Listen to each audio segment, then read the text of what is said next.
Good night, everyone. I hope you are having a good night. I hope you've enjoyed your weekend. I'm just going to go ahead and invite some people really quickly. So just bear with me for a second. If you come in and I'm inviting folks, please welcome. You are welcomed in this space. I appreciate that you are here to chat a bit about busy moms and why, of course, I put in my title, why are Black moms so busy? Just because I am the Brown Mama ambassador. So I'm always speaking from a Brown Mama perspective. But just let me invite some folks and then I will get started. I hope you had a great weekend. And I hope you are getting ready for an even greater week.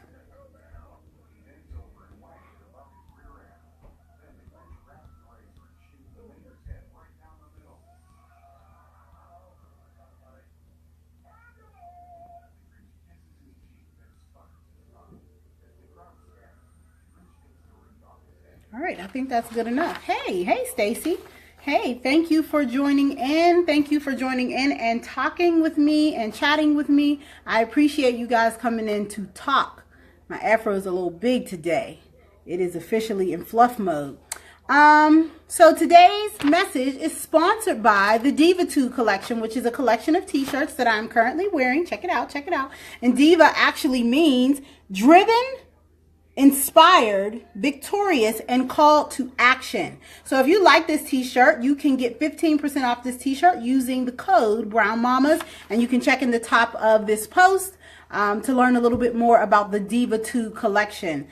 So please go and support one of our Brown Mamas in her business venture. She sells these t-shirts in long sleeve. As you can see, I have on a long sleeve, short sleeve, and a myriad of colors as well. So let's just get right to it. So today we are going to be talking a little bit about busy moms and why are Black moms so busy. I guess I really shouldn't have titled it, Why Are Black Moms So Busy? But we're more so going to be talking about the danger of being a busy mom. I'm a little shiny. So one of my Brown Mama girlfriends sent me a article the other day. And I want to read to you guys a little excerpt from the article. It says, and the article was actually called The Disease of Being Busy. And in the article, one of the excerpts that I took said, "Tell me you remember you are still a human being, not just a human doing. Tell me you're more than just a machine checking off items from your to-do list. Have that conversation, that glance, that touch. Be a healing conversation, one filled with grace and presence. Put your hand on my arm, look me in the eye, and connect with me for 1 second. Tell me something about your heart and awaken my heart. Help me remember that I too am a full and complete human being, a human being who also craves a human touch."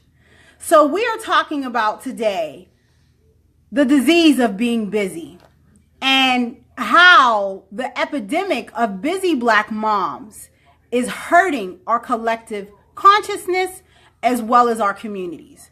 And so just to read that first sentence one more time, it said, "Tell me you remember you are still a human being and not just a human doing." So I want to sit with that for a minute about how people become human doings instead of human beings. And it's really interesting. If you are a member of the Brown Mama newsletter, you are going to get a newsletter from me tomorrow morning at 6 a.m. about that very subject of becoming among those who is not obsessed with doing. And a few years ago, actually, the day I had my Epiphany Day, which was December 31st, 2012, that was the epiphany that I had. That I had become a person who was obsessed with doing instead of being a person who is obsessed with becoming the person that I'm meant to be. And I think a lot of times as moms, we get so used to running life that we forget to live life. And I love the quote, one of my favorite quotes of all times is from Tracy Ellis Ross. And she says, we need to remember that you are a life. You don't get a life. Or she said, you don't get a life. You are a life. And I think we need to begin to remember that, because I believe that many moms, especially the ones who are always feeling busy, who are always feeling like they have to go, move, are caught up in a reality that does not belong to you. Are you caught up in a reality that does not belong to you? Have you allowed someone else, we talked about this yesterday, have you allowed someone else to define for you what success means, what life should look like, what a good relationship should look like, what your household and your home should be? And have you not taken the time out to define that for yourself? And I think when that happens, when we allow other people to create a reality for us, we spend so much time trying to check off that checklist that we forget to check with ourselves and make sure that we are becoming the person that we are meant to be. And it's really interesting because I was having a conversation, and I really started to reflect internally about who I was becoming, and realizing that it was not anything that I had done on my path that had contributed to growth as an individual, but it had been everything that I had focused on to just be. Some of the characteristics that I would like to be in life: I want to be a joyous person. I want to be a peaceful person. I want to be a loving person. I want to be somebody who is dependable and reliable. Those are all skill sets that any person can utilize in any workplace, in any entrepreneurial endeavor, in any relationship. So if we focus on being the person that we need to be, then it becomes really easy to do what you need to do. You no longer have to come up with these lofty plans. You no longer have to focus on pushing and punching things through, because you already are the person you need to be. So if you are the person you need to be, then what ultimately happens is when opportunities come, you're ready.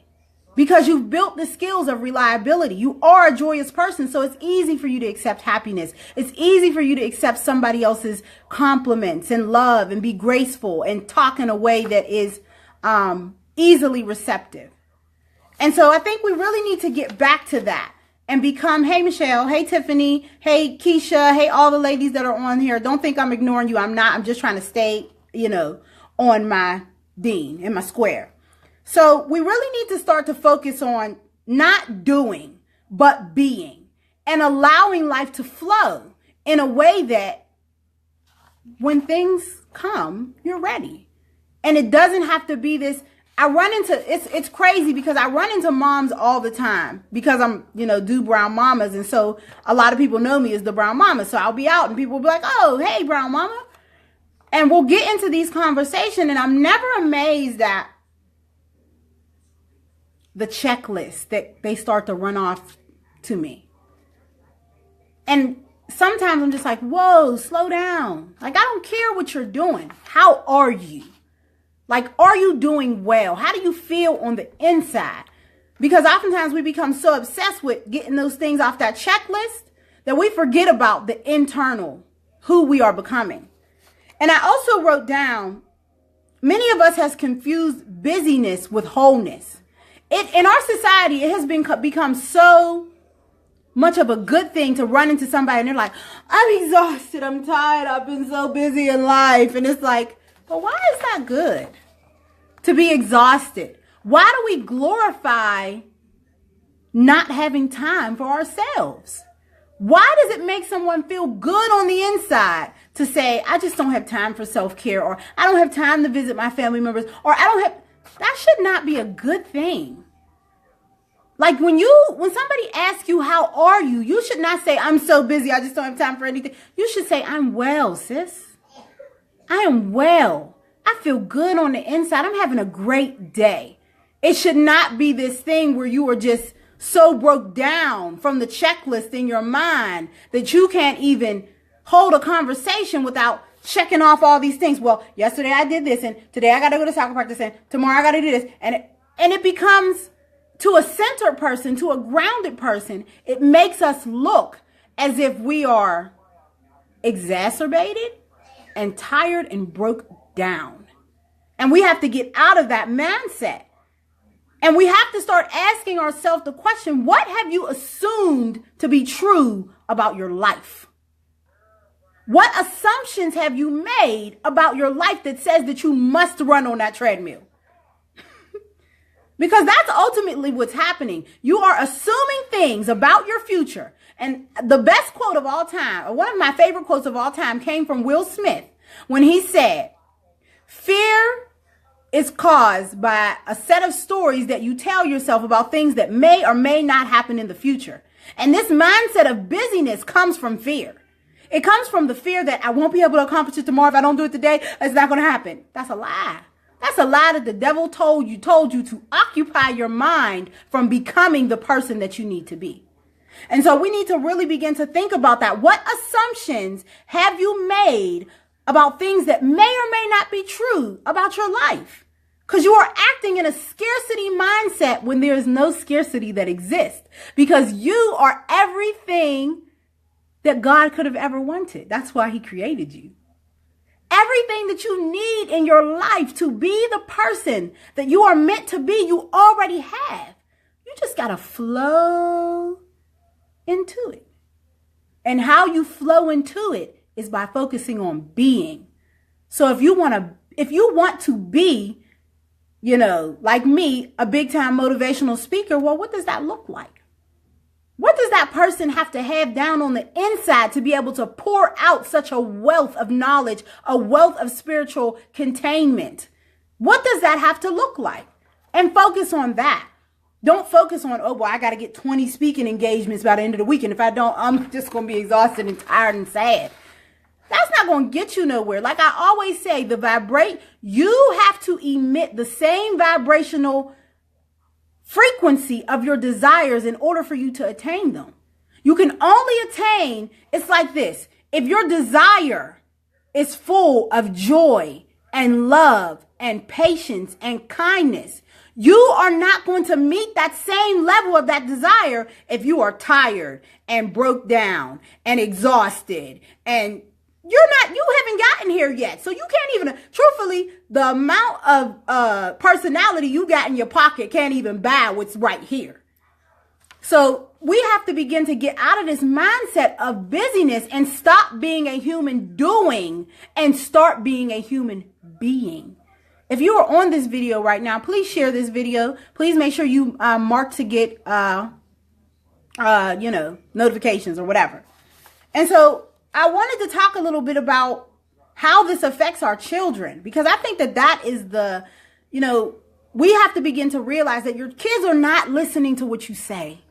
They're not listening to what you say. They are watching what you're doing. And if you are living a life of busyness that does not equate to a life of wholeness, of being, your kids are watching that and they're going to replicate. They're going to equal you at some point in their life. So if you don't get out of the right rat race, your kids are coming right up. They're coming right down. They like Usain Bolt and the man behind them. They following you like this. Shh, I'm coming, Mom. I'm going to live that busy life too, right with you. I'm coming, because they don't care what you say. They care what you do, and they watch it and they replicate. That's what your children do. And so the greater question we have to ask ourselves is, who are our children becoming? Who are your children becoming? It doesn't matter if they know 50 million multiplication tables and my kid made the honor roll. That's beautiful. But who is your child becoming in the inside as a person? Who are they becoming? That is what's most important. It doesn't matter that they, are the star of the basketball team, or that they are in the top of their class, or that they go to a fancy school, if they becoming busy and tired and broke down just like they mama. You have to ask yourself a question from an African American perspective. Are your children becoming people who are going to be capable of solving their own problems and the problems that will be handed down to them from the next generation? Are your children going to be capable of dealing with your shit? Excuse my language, but that's the question.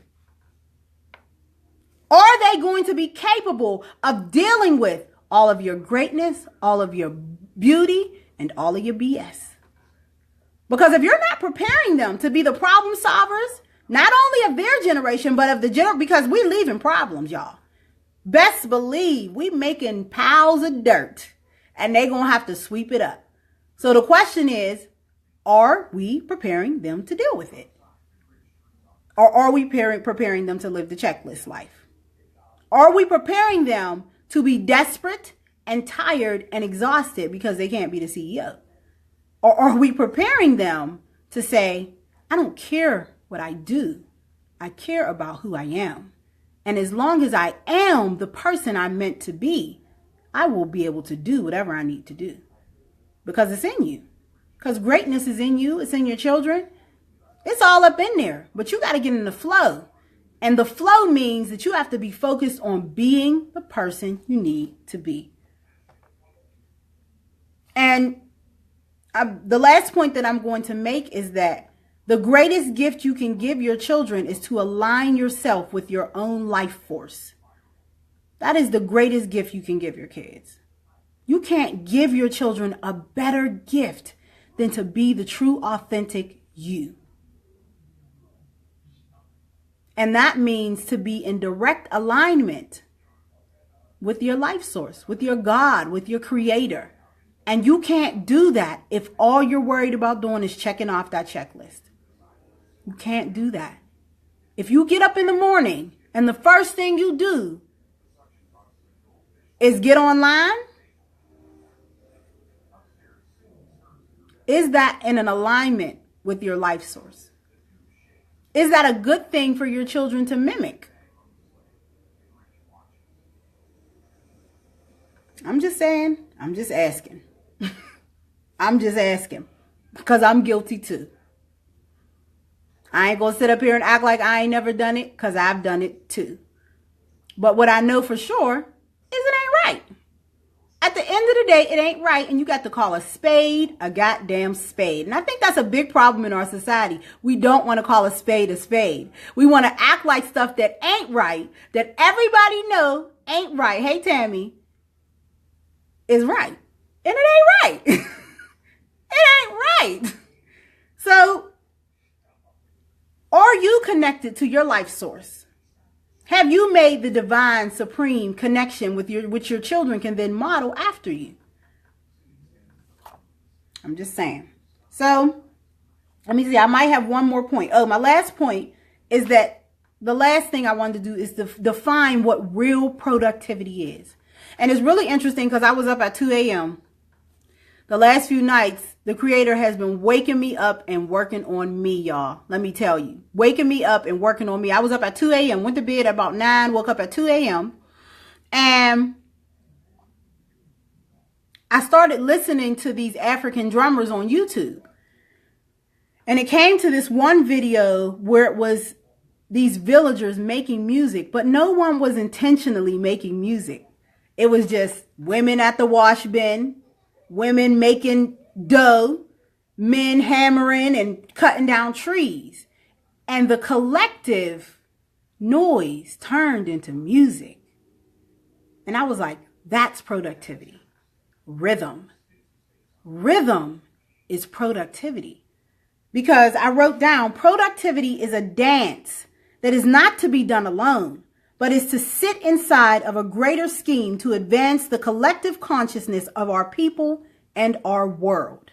I'll read that again. I wrote that and it's profound. Productivity is a dance that is not to be done alone, but is to sit inside of a greater scheme to advance the collective consciousness of our people and of our world. If you're being productive in a bubble, you ain't being productive. Because what you do should not just affect you. It should not just feed you. It should not just love on you. It needs to be done inside of a world, of a creation. And it needs to be done by multiple people. And it needs to make noise. It needs to make a rhythm. It needs to do a dance. It needs to just make something beautiful. And so if what you are doing is just checking off that checklist, that ain't helping nobody, y'all. That's not helping nobody. You got to get in with some folks who want to love, who want to help, who want to pray, who want to meditate, who want to make shit right. And you got to dance with them. You got to put that music on. No, you got to make that music of your very own. And so that's productivity, not this busyness that we have in our head where we just focus on making this list of things to do and then getting it done. So that's what I got tonight, y'all. Love y'all to life. Don't forget to support the Diva2 collection. These shirts in all different colors, long sleeve, short sleeve. I should have brought one of the other ones out there. I want to dance too, Tammy. But y'all can get these shirts for 15% off at the Diva2 collection. And that's what I got tonight. Love y'all to life. I will see y'all in the morning. Don't forget to share this video. Like, show me some love. Dance with me. Share this video and I will... Oh, don't forget that Sister Tiffany Huff is having a cookies and connection event on Saturday. She needs our support. She needs us to come out and assist. I will be posting about it in the Brown Mamas group this week. It will also be in the Brown Mamas newsletter. Sister needs our support. So let's go out. Let's support her. Bring your cookies into the cookie contest and, you know, do what you got to do to make that rhythm, make that dance. I'll talk to y'all later. Have a good night. Have an awesome week. Bye-bye.